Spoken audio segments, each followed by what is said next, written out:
The A-10 Warthog, a symbol of American might, a legend. But what if its entire story is that of an airplane that was never meant to exist? A machine its own creators hated and tried to kill from the very first day. This was a battle not for speed, but for survival. The story not of a plane with a cannon, but of a monstrous cannon that had to be given wings, distorting the very design of the aircraft. And it was a war fought on two fronts, against the enemy on the battlefield and against its own generals in the quiet of their offices. We will break down why the most effective tank killer in history became the most unwanted child of its own Air Force. This is the story of how a stubborn, imperfect machine became a living rebuke to an entire military philosophy. The jungle, a sticky, suffocating heat. Every rustle makes the heart stop. For an American soldier in Vietnam in the 60s, it was hell on earth. And when that hell erupted in the fire of an ambush, the only hope was a roar from the heavens, the voice of God, on wings. But that voice often lied. Somewhere high in the sky, a silver arrow flashes by, an F-4 Phantom or an F-105 Thunderchief. Marvels of engineering, created to intercept Soviet bombers over Europe, to deliver nuclear strikes at supersonic speed. They were fast, powerful, deadly, and completely useless down here. It's too fast, too fragile. Its pilot barely has time to see the target before it's left far behind. One pass, a good luck bomb drop, and it's gone, leaving the infantry alone with their fear. It was a high-altitude prima donna forced to work in the mud, and it was failing at the job. This was the bitter, humiliating truth the Pentagon had to accept as it studied reports from the battlefield. But among the hundreds of pages of dry numbers and loss reports, the silhouette of a ghost from the past emerged.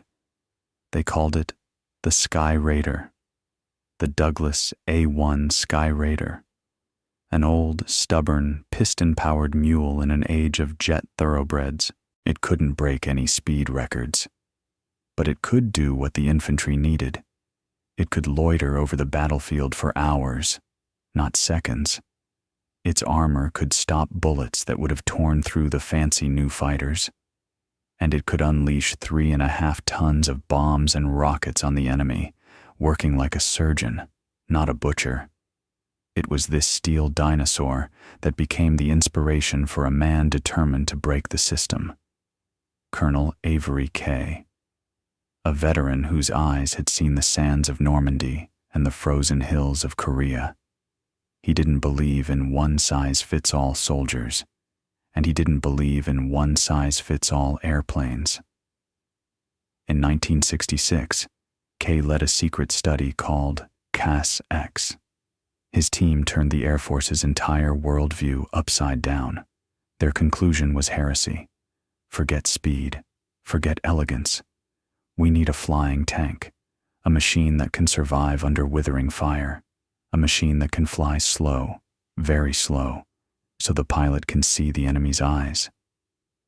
A machine built around a single idea, saving the lives of our guys on the ground. On March 6, 1967, these ideas became an official document. The Air Force announced a competition for the AX program, Attack Experimental. The requirements were as tough as steel, cheap, low maintenance, with phenomenal survivability, and with a cannon the likes of which the world had never seen. The challenge was laid down. Design bureaus across the country jumped into the fight, and after several years of blueprints, arguments, and wind tunnel tests, 2 gladiators entered the arena. On one side, Northrop, with its sleek, streamlined YA-9 prototype. On the other, Fairchild Republic, heirs to the creators of the legendary P-47 Thunderbolt. Their answer was different, brutal, strange, awkward-looking. Its name was the YA-10. The battle for the sky over the battlefield had begun, and its outcome would define the fate of close air support for the next half-century. So what was born from this battle of titans? Not a plane with a cannon, but a cannon that was given wings. Its name is the GAU-8 Avenger, and it wasn't a weapon that Fairchild Republic engineers decided to install on their plane. It was the god around which they were forced to build a temple. The entire philosophy of this strange, clumsy airframe began here, with this 7-barreled monster. Let's just try to comprehend the scale.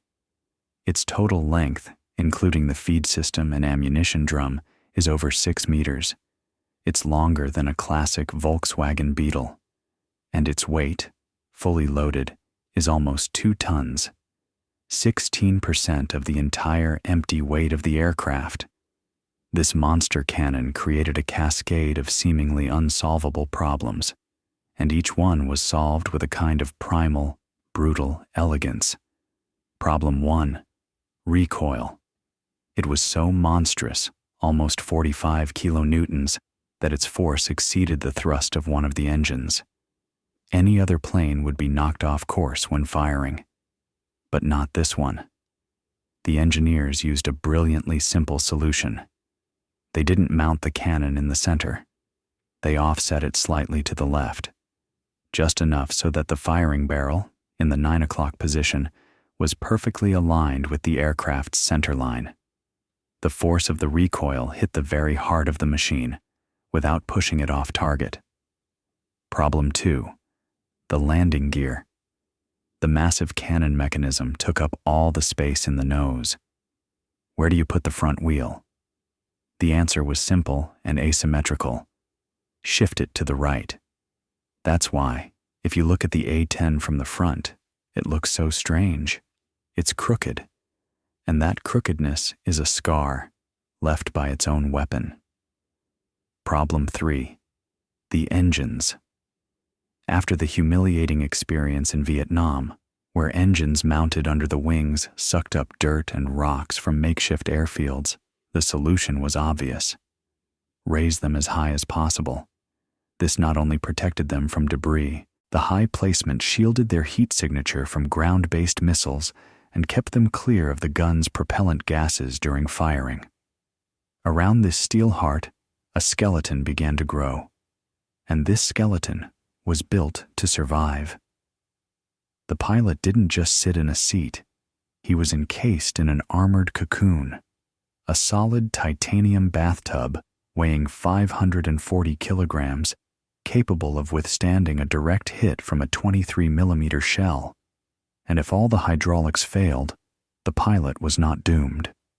The 2 redundant hydraulic systems were backed up by a third, a simple mechanical one. Steel cables.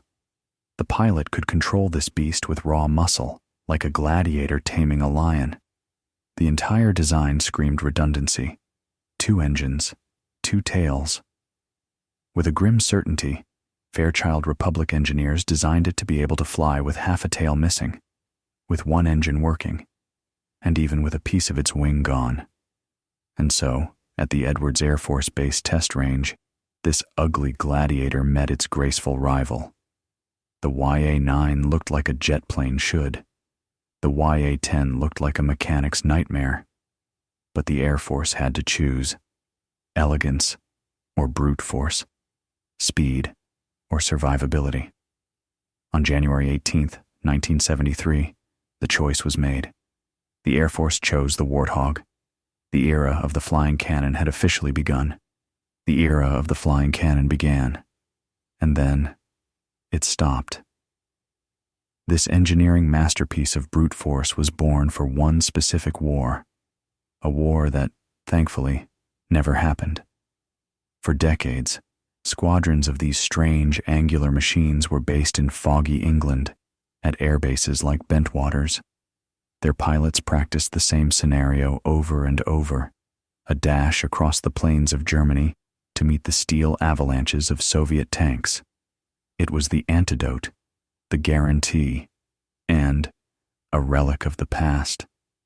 By the late 80s, it seemed its time had passed before it even began.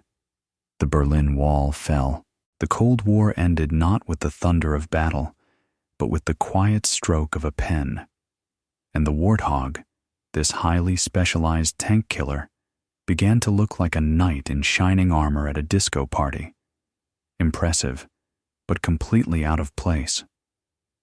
In the corridors of the Pentagon, whispers of cutbacks had already begun, of retirement. Why do we need this slow-moving monster in a new era of high-tech conflicts? And then, on August 2nd, 1990, Saddam Hussein answered that question. Hundreds of Iraqi tanks, mostly Soviet-made, poured into Kuwait. The world held its breath. And for the Warthog, its hour had come. It was deployed to the sands of Saudi Arabia. The plane designed for European forests and fields found itself under the scorching desert sun. And here, on this battlefield as flat as a table, all its supposed weaknesses became deadly advantages. It didn't need to hide behind hills. There were no hills. Its low speed was no longer a flaw, but a virtue, allowing pilots to literally pick off every target. January 1991. Operation Desert Storm. 144 A-10s charged into battle. The generals expected heavy losses. What they got was a slaughter. Let's step away from emotion for a second and just look at the numbers. Dry, ruthless numbers. Over the course of the campaign, these machines flew 8,100 combat sorties. While the fancy fighters were being temperamental on the ground, demanding delicate maintenance, the Warthog just worked. Its mission-capable rate was 95.7%, the highest of any aircraft in the USAF deployment. But the real story isn't written in reports. It's written in burnt metal on the sand. Imagine the night of February 26th to the 27th. The Iraqi army is in a panicked retreat from Kuwait.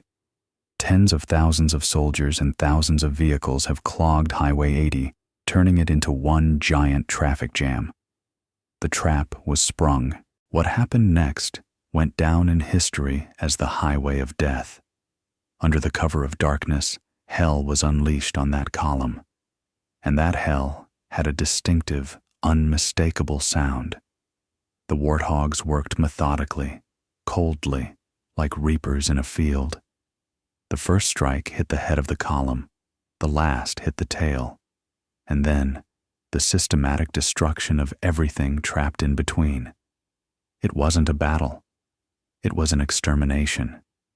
When the sun rose, it illuminated a surreal, apocalyptic scene. More than 2,000 pieces of mangled, burnt-out equipment. A road littered with ash and wreckage. The Warthog didn't just complete its mission. It became a nightmare made metal. By the end of the war, it was credited with destroying over 900 Iraqi tanks, 2,000 armored vehicles, 1,200 artillery pieces. Only 4 aircraft were shot down by enemy surface-to-air missiles. 4.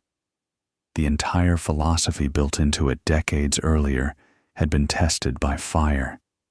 The titanium bathtub saved pilots. The redundant systems allowed them to limp back to base in planes that looked like Swiss cheese. And the cannon worked exactly as intended. The arguments about its necessity fell silent. The mockery was replaced by respect, and then by awe. After Desert Storm, no one had any doubts. This mechanic's nightmare wasn't just a plane. It was the world's best tool for the dirtiest job in war. The ugly duckling had become a killer hawk, and the whole world, holding its breath, saw it with their own eyes. After the triumph in the Iraqi desert, numbers and reports gave way to stories whispered in awe. The machine of steel and titanium began to take on the flesh of myth. But legends are not born from statistics of destroyed tanks. They are forged in those moments when the laws of physics are broken by human will. In those seconds when steel and flesh are tested to their absolute limit. April 7th, 2003. The skies over Baghdad. This was not the same war as in 91. Instead of open deserts, there was dense urban sprawl. Every balcony, every window could be a firing position. For Captain Kim Campbell, it was another sortie in support of ground troops. Routine. Until the moment her world exploded. A brutal, tearing impact rocked her A-10. The control stick in her hand suddenly went limp, lifeless. The instrument panel lit up like a Christmas tree. The diagnosis was instantaneous and fatal. A complete failure of both hydraulic systems. For any other aircraft, this would have been the end. Ejection over an enemy city. Capture. But this engineering masterpiece of brute force remembered the creed of its creators. Inside it, beneath layers of armor and hydraulics, an ancient, primal mechanism was sleeping. Steel cables running directly from the control stick to the flight surfaces. Kim Campbell switched to manual reversion, and for over an hour, she fought the battered beast, taming it with nothing but raw muscle. She was flying a plane riddled with holes, controlling it like a gladiator pulling the reins of a wild chariot. When she finally landed the aircraft back at base, the ground crew froze. Hundreds of bullet holes, a huge gash in the tail. One engine was battered and shredded by shrapnel.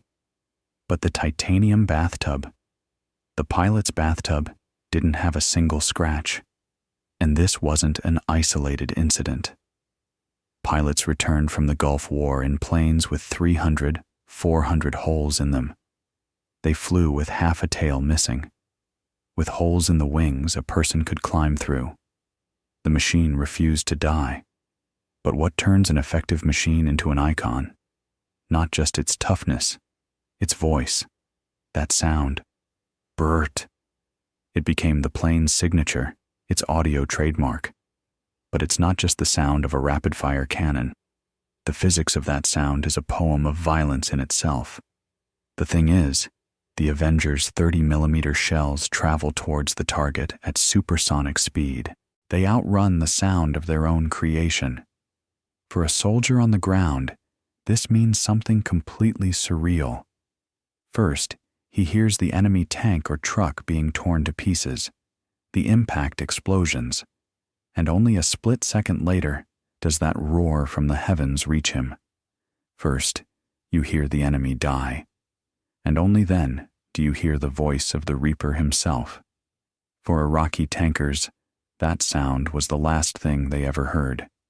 But for American, British, and Australian infantrymen, pinned down, surrounded, out of ammunition, that sound meant one thing: salvation. It became the sound of the cavalry arriving in the nick of time, the voice of a guardian angel with a 7-barreled harp.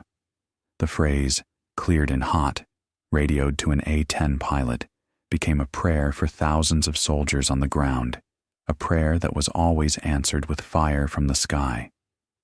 But this angel has a dark, tragic side, the unavoidable price of working at the very tip of the spear.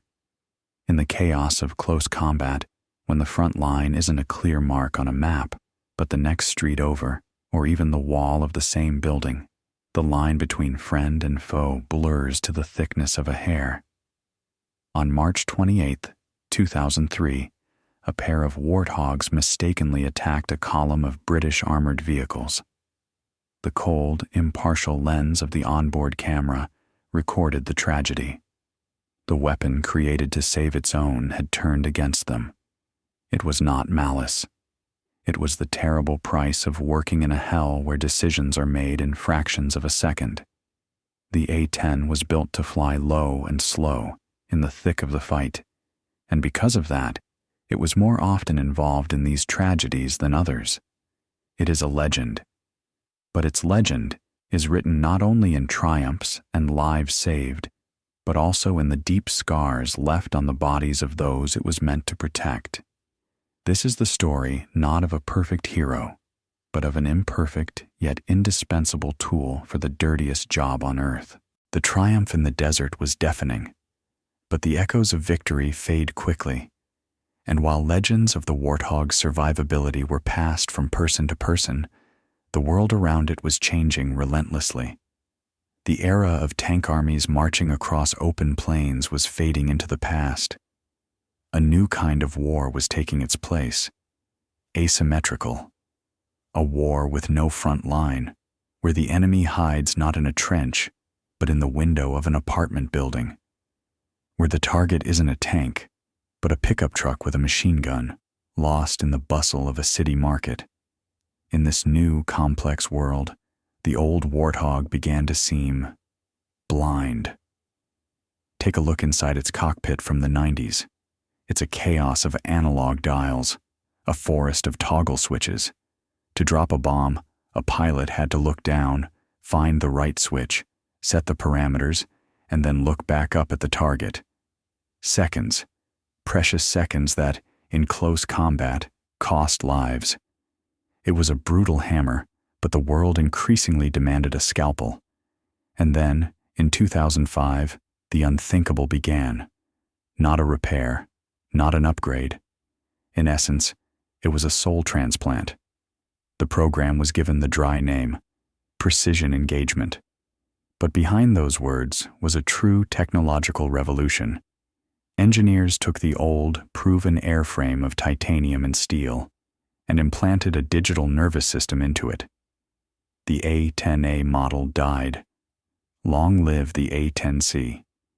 First, they ripped out that entire analog legacy. In its place, glass reigned.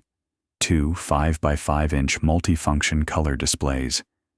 Now the pilot looked not at the instruments, but through them, at a battlefield represented as a living, breathing digital map. Target data, weapon status, route, all in one place. But the real breakthrough was in the pilot's hands. The HOTAS system arrived. Hands-on throttle and stick. Always. The pilot no longer had to take his hands off the controls to fight. Select a weapon, a click of the thumb. Lock a target, a press of the index finger. Zoom in with the targeting pod, the flick of a switch. The plane became an extension of the pilot's will. Thought, action, instantaneous. And with these new brains and hands came new eyes. A targeting pod took up residence under the wing, a long cigar packed with the most advanced optics. This all-seeing eye allowed the Warthog to spot a single person from an altitude of several kilometers. Day, night, in any weather. Now it could do more than just roar with its cannon. Its arsenal became lethally diverse. Maverick missiles were now guided via a crystal-clear image on the display. But most importantly, it learned to work with smart weapons. JDAM bombs, receiving coordinates via GPS, flew to their targets with surgical precision. The analog brawler of the 70s had become a digital sniper. It was a slap in the face to everyone who had written it off. Proof that a durable, well-thought-out platform can outlive any technological trend. While critics debated its slow speed and vulnerability, the Air Force quietly ordered 242 new wing sets from Boeing, extending the fleet's life to the year 2040. The old dog hadn't just learned new tricks. It had received a cybernetic upgrade and was ready for the most complex jobs of the 21st century. And very soon, it would have to prove it in the most inhospitable place on the planet, the mountains and valleys of Afghanistan. Afghanistan became another chapter in its bloody biography. Mountains, gorges, ambushes. Down below, young soldiers prayed again and again for the sound of its engines.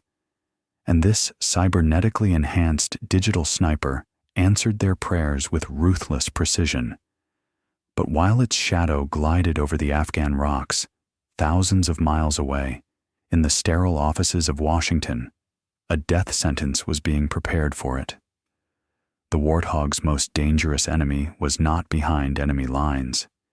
He wore not camouflage, but a perfectly pressed uniform with general's stars. A peacetime war began. A battle not for territory, but for budget.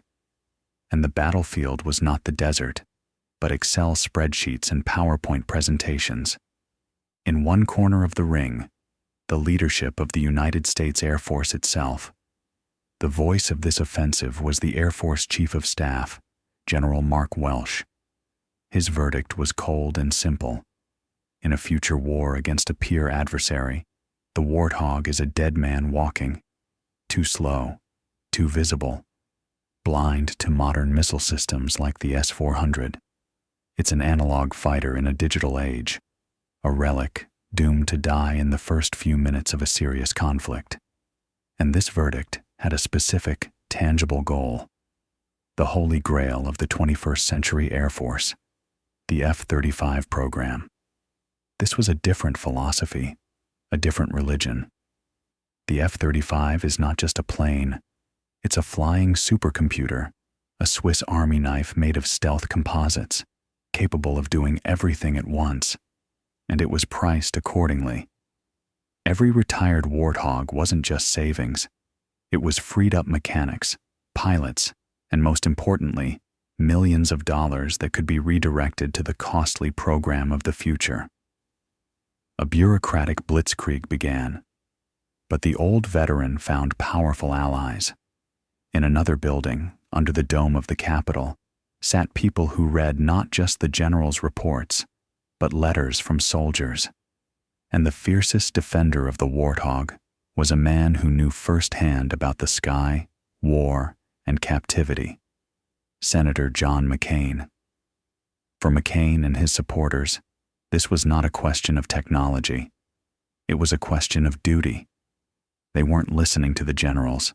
They were listening to the infantry.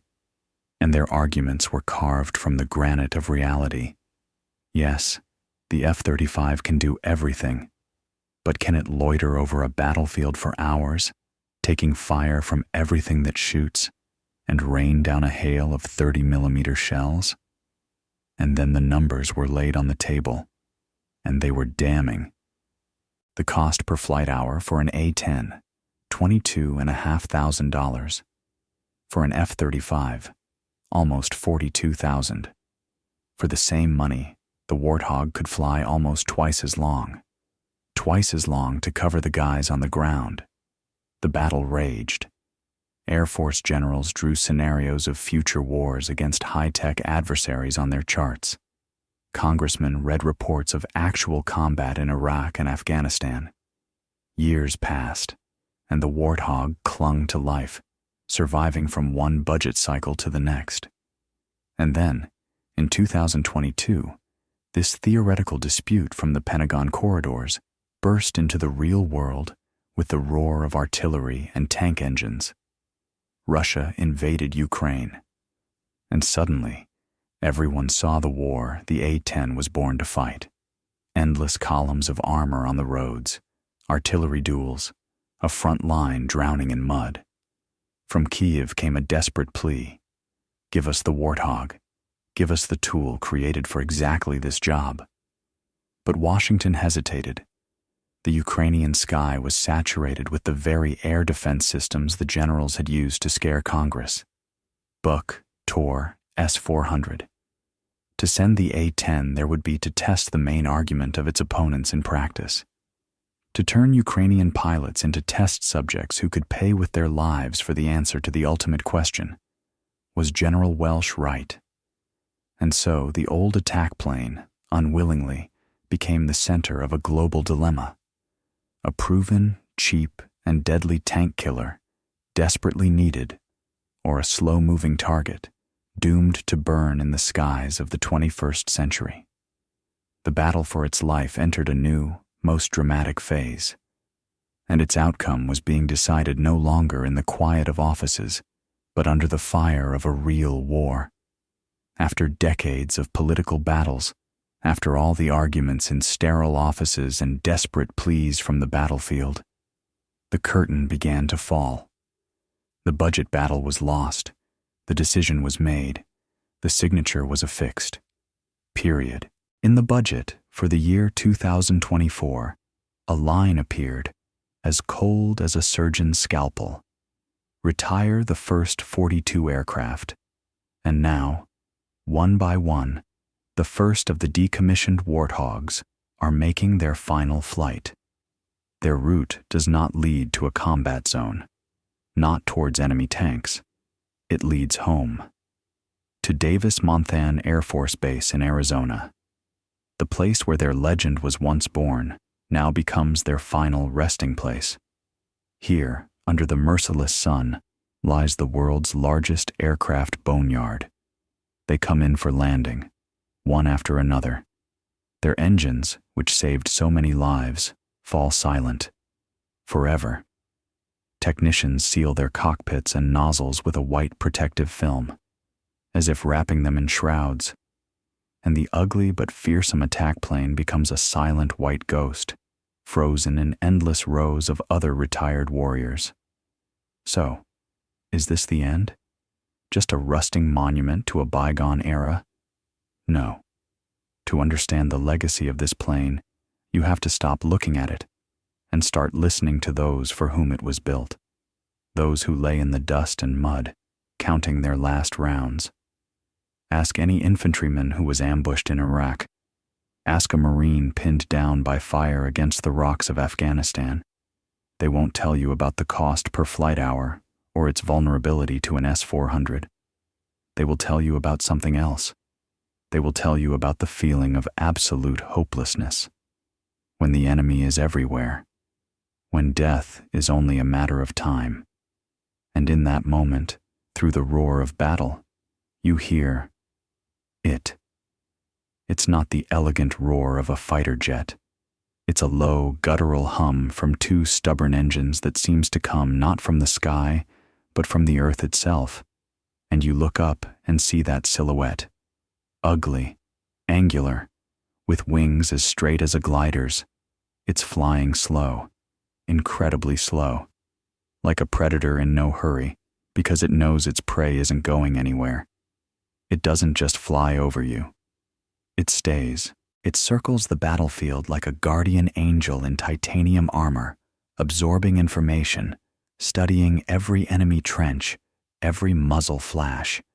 And when your commander says those sacred words into the radio, you're cleared in hot. That sound is the most terrifying thing an enemy can hear, and the most beautiful for a friend. The unique physics of this weapon means the shells fly faster than sound. This means those it targets first hear their world being ripped apart by 30mm tungsten, and only then does the sound of the shot itself reach them. For them, it is a requiem they hear after their own death. And for you, on the ground, it is the sound of salvation. Yes, by 2029, the last Warthog will likely take its place in the Arizona desert. It will be replaced by fast, smart, multi-role machines. But they will replace a function. They will not replace a symbol. Because the A-10 Thunderbolt II will forever remain in history, not just as a piece of flying metal. It was the only aircraft in the Air Force's arsenal created not for air-to-air victories and not for technological dominance. It was created with one dirty, stubborn, and absolutely sacred purpose: to bring its guys home at any cost. And at that job, it succeeded. Thus ends the story, not just of an airplane, but of a stubborn, imperfect idea. The idea that sometimes the most effective technology is not the one that flies the fastest, but the one that is willing to go down into hell with its soldier. This flying tank became a living rebuke to all brilliant theories, proving that the true value of a weapon is measured not in speed, but in lives saved. And now, as its engines fall silent in the Arizona desert, we are left with the ultimate question. Have we learned its hoarse, hard-won lesson? Or in the next war, in the pursuit of the perfect weapon of the future, will we once again forget who it is? In fact, Created for. This discussion doesn't end with the final credits. Share your thoughts in the comments. What does the Warthog's legacy mean to you? If stories like this make you think, support our channel with a subscription and a like. It helps us continue the conversation.